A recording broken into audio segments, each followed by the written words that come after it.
Hey y'all, welcome back to my channel. This is Real with Ray. Be sure to subscribe below, click, and follow me for more videos like this. As some of you guys know, I started on Instagram. That was more how I started my brand and my kind of discovering who I am, what I want my content to be. I started my own lifestyle and travel website, realwithray.com, as you can see down below. And I started to really identify what it is that makes me tick, my personality, and the kind of content I want to share with y'all.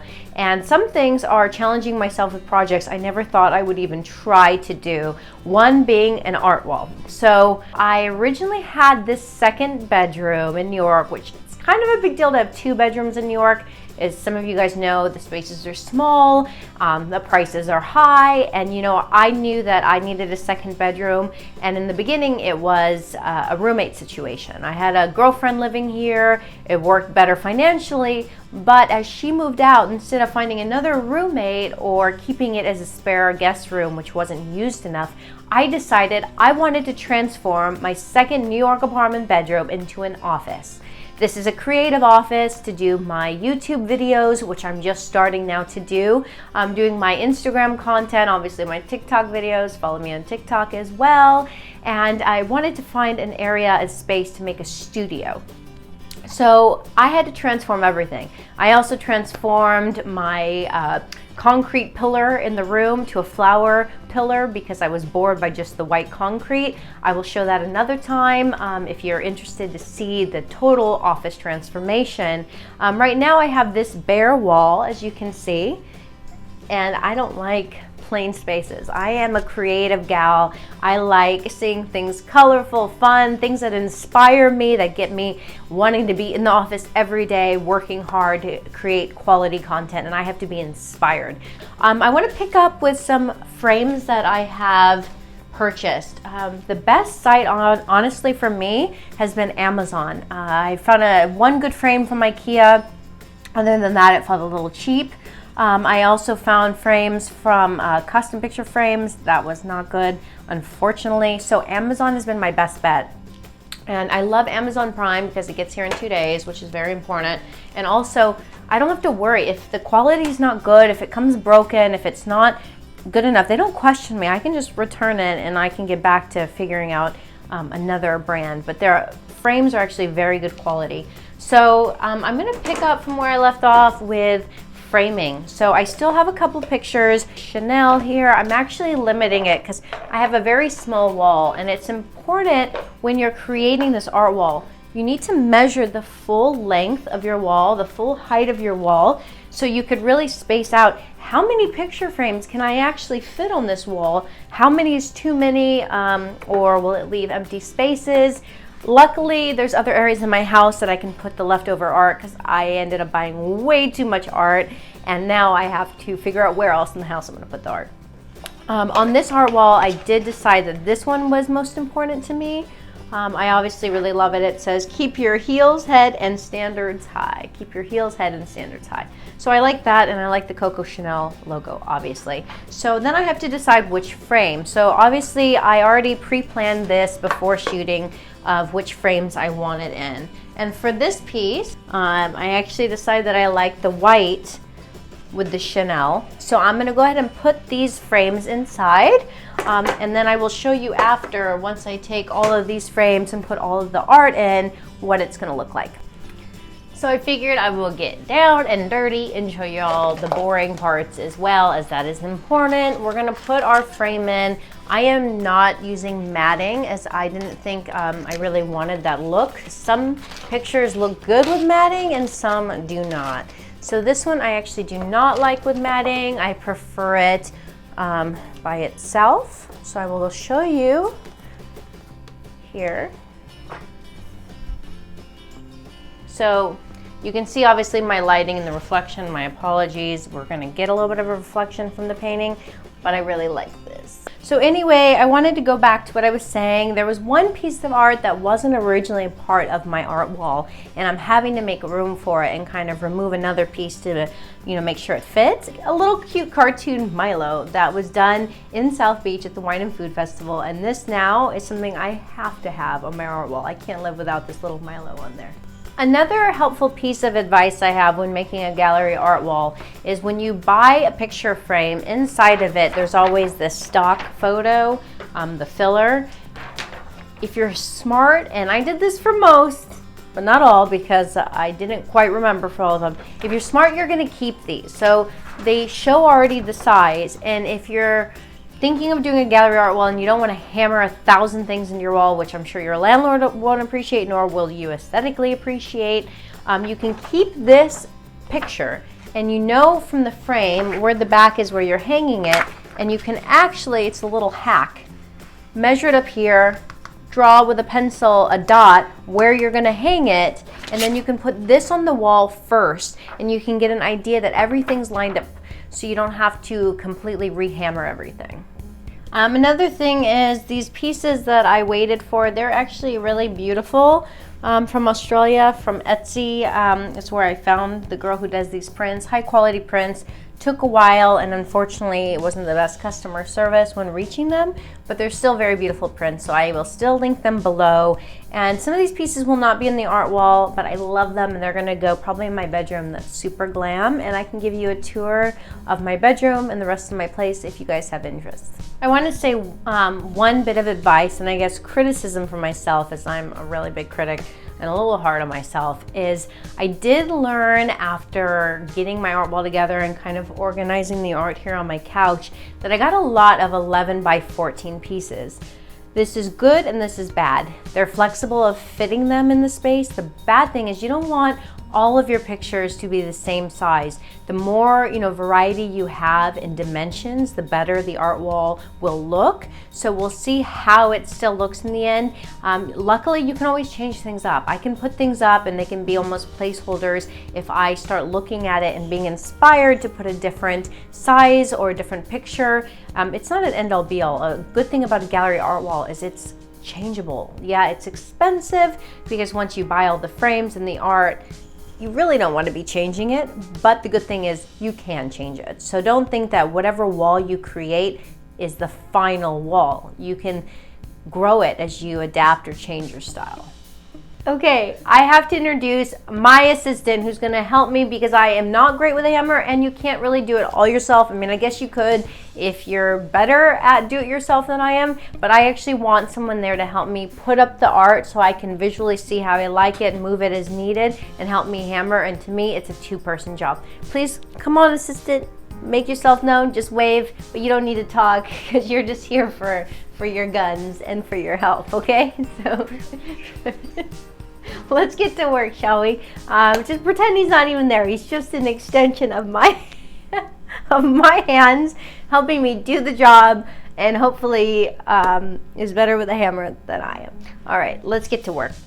So right now we have all of the art here on the couch, and one of the focal points, okay, let's block him, is the fox. I love the fox. The only problem is the fox is quite large, so we're making this the center focal point to base the rest of the wall on, but because it is large, it's going to change how much art we can fit. Okay, so now we're at the next part of the art wall. What we just went through with my handy assistant was looking at all of the art and deciding the layout. So I came through like 1,000 ideas in my head, or I would lay them on the floor. I laid that out first. I came out with an amazing idea until I added more art. Don't be afraid of the placement of the art changing. Experiment. See, maybe your original idea was good, but you have a better idea. So we've already created how it should work. Now the next part is we're going to mark up, like I said, keep the placeholders that are in the frames, because we're actually marking where on the back of the picture you have the hook so we don't destroy the wall. So right now we have the painting, and I know that the hook is going to go here. So I did a line here that we're actually going to hammer into the wall, and we're going to do that for all of them. So it's a little tedious, but it'll help in the end. So we've officially marked all of the papers that we're going to now hang up on the wall, and we're going to hang it up with tape. So that's going to be the next piece that we do.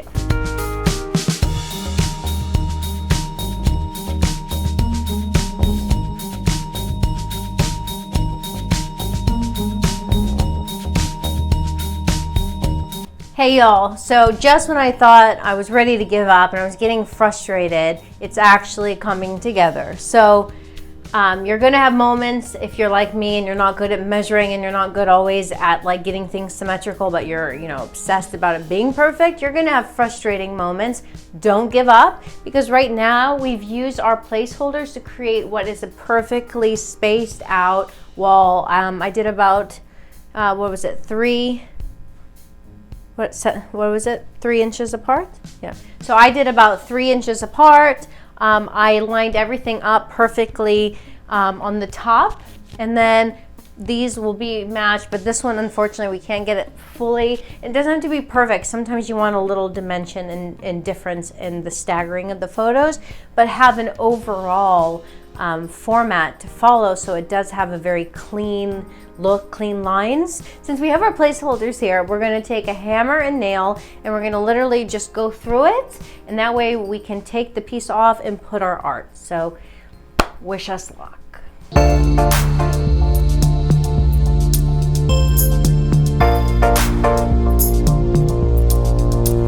Okay, hey y'all, so we are looking pretty good. We have all of the pictures lined up for the gallery art wall. Dan's working on what we call the, what would you call this? The flow over, rollover, what would you call it? It's not rollover like cell phone minutes. What would you call this, Dan? The extension?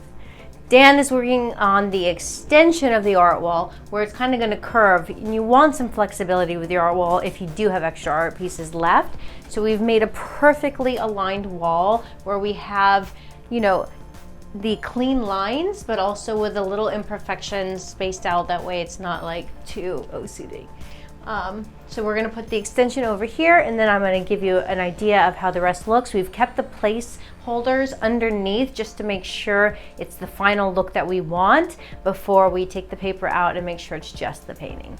Hey y'all, finally done with this gallery art wall. Whew, round of applause, please. You can tell it took a while because of where the light is. Here I am trying to get a little bit of light of what's left because it has taken us some time. I'm a perfectionist. Also, I would say that I'm not the best hammer. Dan's actually hanging 2 other paintings simultaneously that were leftover Chanel pieces that I love in my glamorous bedroom, which I will show you another time. I want to show you the final art wall. So there is some glare, it's gonna happen, but it's so much better, and it's definitely my personality for filming.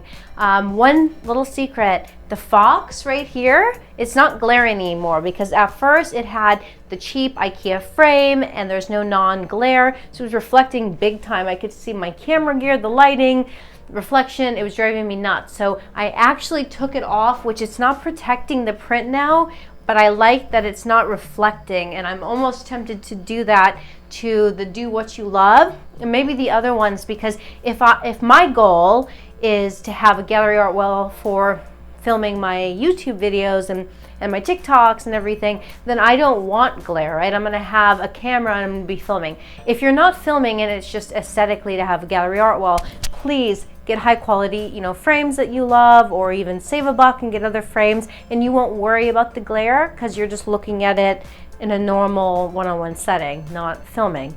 So for me, I don't want glare. Let's take a look. We have the Milo here that was drawn of him in Miami. We have this Times piece that says the future is in your hands. I love the meaning of that. My Coco Chanel, the Fox, we have the Rose, we have Do What You Love. Above that, more Chanel and Real with Ray logo. And then we added some champagne over here, which is just the overflow. So again, building a gallery art wall is definitely time consuming. I'm not gonna lie and say it was easy. I took time to research where I was getting my frames, where I was gonna get my art prints, make sure they were high quality. The art prints changed over time as they kind of developed more and more of the look. The art will change, the frames can change. I ordered extra just to make sure I had enough and had options, because you're gonna probably change your mind a little bit.